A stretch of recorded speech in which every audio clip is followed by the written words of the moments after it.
NVIDIA today announced its RTX 50 series Blackwell GPUs, the Blackwell architecture now coming to consumer products, but it also had an additional important announcement. Do you like my jacket? I thought I'd go the other way from Gary Shapiro. I'm in Las Vegas after all. If this doesn't work out, if all of you object, well, just get used to it. I really think you have to let this sink in. In another hour or so, you're going to feel good about it. Well, at least we got that out of our system, so now we can continue on without a hitch to the news.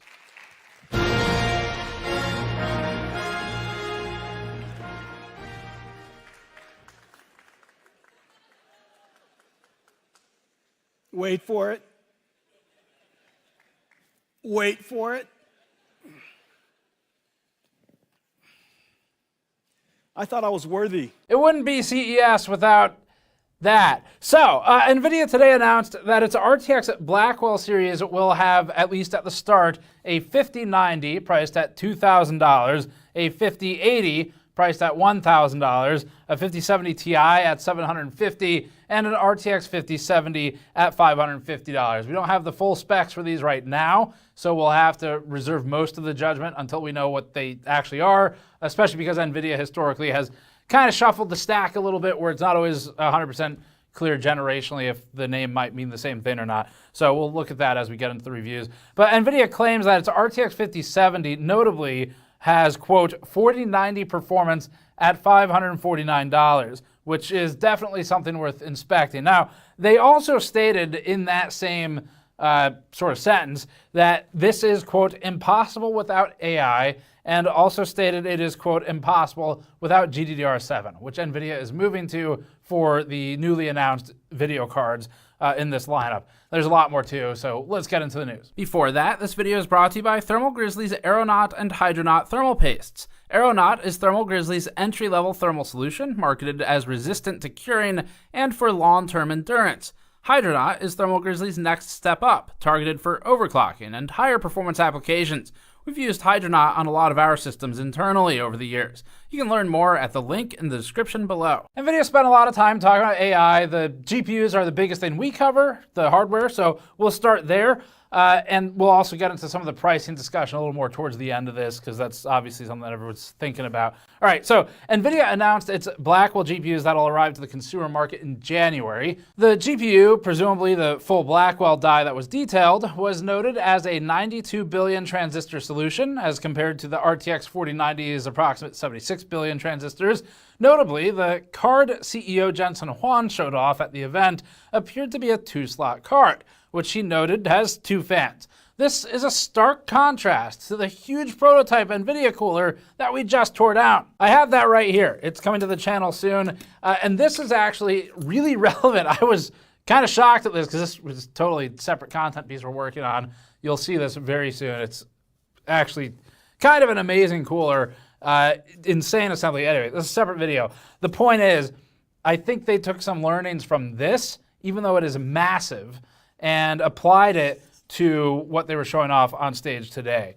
And we'll kind of come back to that board. So the 2-slot card that Jensen Huang showed off is a big swing from the 3-slot and 4-slot coolers we've become used to, which have been necessary for thermal and for power management. NVIDIA also posted some hard specs to its website. We can start with the power, which is listed as 575 watts total graphics power for the 5090. It's an interesting thing to leave out of the keynote. We have a whole separate video on total high power and how the whole spec has just been a complete dumpster fire.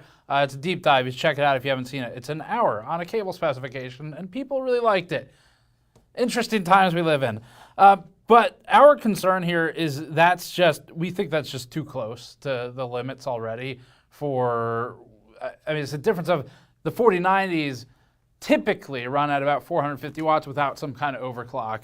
And with an overclock at like 600, you can hit 660. It really depends on how it's configured and how you count transients. But 575 concerns us a bit. We'll keep an eye on it, obviously. We're wondering also if they maybe did some of this redesign of the cooler to try and direct some of that airflow over the cable specifically to help deal with that extra heat. So anyway, that was one of the more concerning points we saw. The RTX 5090 Blackwell GPU is listed as having 21,760 CUDA cores, memory at 32 gigabytes of GDDR7, clocks at 2.41 gigahertz boost and 2.01 gigahertz base, a large 512-bit memory interface width, and NVIDIA has iterated its Tensor Core generation to 5 and its RT Core generation to 4 for Blackwell, though we don't yet have architectural details on the consumer side as to what specifically that means. We expect those details pretty soon.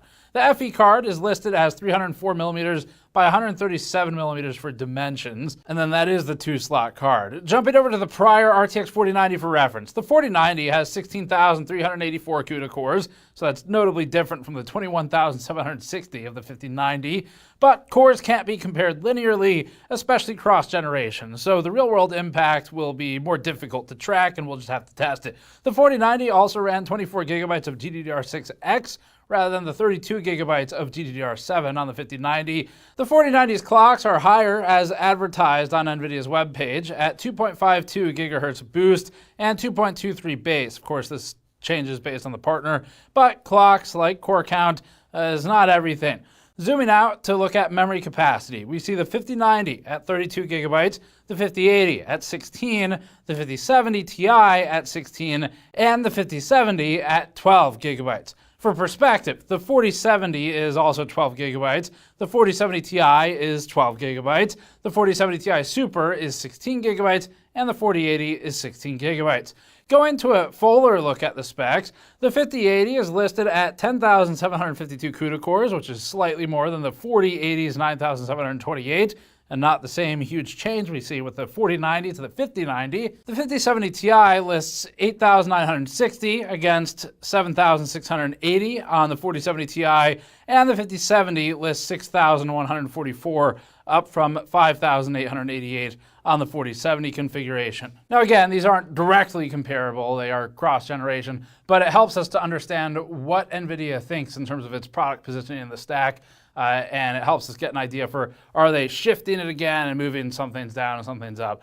Interesting here to see too, the gap between the 4090 and 5090 being seemingly, at least on paper, one of the larger, if not the largest gaps out of this entire family so far, where we kind of saw that with the 4090 versus 4080, where the difference between them was abnormal compared to years prior, generations past, where you just wouldn't get gains that big from the flagship to the next step down. It was not always like that. That was kind of a pretty new thing with the 40 series. As for the rest, the full specs page shows a 2.62 gigahertz max boost on the 5080, 2.45 gigahertz on the 5070 Ti, 2.51 on the 5070, and then we already said the 5090 has a larger memory bus. As for the others, the 5080 and 5070 Ti both run a 256-bit bus, with the 5070 at 192 bits. Other than the 575 watts of the 5090, NVIDIA lists the other cards at 360 watts, 300 watts, and 250 watts for total board power. Broadly speaking, NVIDIA's power consumption appears to be increasing. On the very least, this is timed well with our efficiency testing, so it is possible for power consumption to go up, but efficiency to also improve. It depends on the output. That's part of the equation for efficiency, so we're definitely going to be continuing to run those tests. Next one, so we of course will have our own benchmarks to go through soon, and so will all the other reviewers.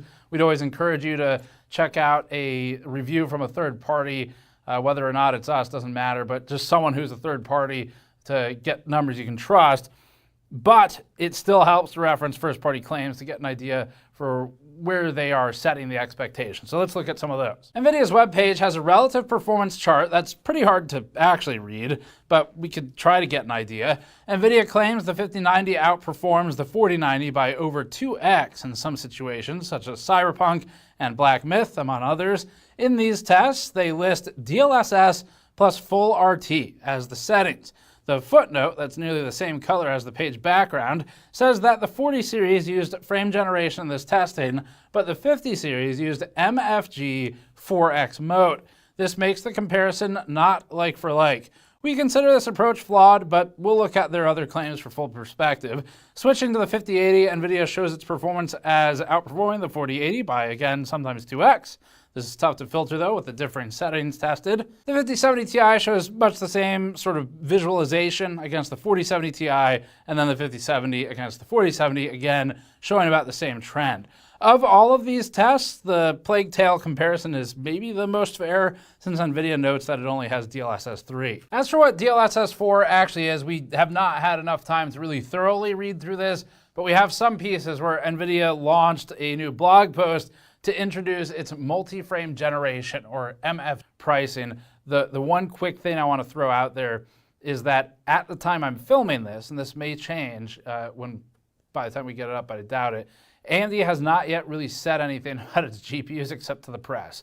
So it announced GPUs to the press, that's us, and that'd be the 9070 and the 9070 XT. It did not really talk about them in its own keynote presentation to its own customers. And so it looks to us like waiting to see what NVIDIA was going to do. And AMD had some responses to media and Q&A. That's what it looks like to us. Like that's all I can really say about that. So won't be surprised if AMD jumps back in pretty soon, like in the next couple days, and says a little bit more about RDNA GPUs coming up. But either way, it looks like NVIDIA is the one here that is planting a flag in the ground and saying this is the way we're going to do it. We're going to generate everything into AI. And that's going to make testing very complicated and very interesting if they really push that feature set. So we're looking forward to the challenge of verifying and validating the claims that these manufacturers are making. And we'll have all that to you soon as we get the parts in for review. Thank you for watching. Subscribe for more. It was a hard day for media coverage here, but we really enjoy this stuff, and we appreciate you tuning in. This is the type of stuff I love doing because it's just complete chaos, and that's fun. So the chaos of launches is what makes things interesting. You can subscribe for more because there's going to be more this week, and then otherwise we've got testing content coming up with this thing on the table. You can go to store.gamersnexus.net to grab one of these shirts from our Disappointment Tour series, and we'll see you all next time.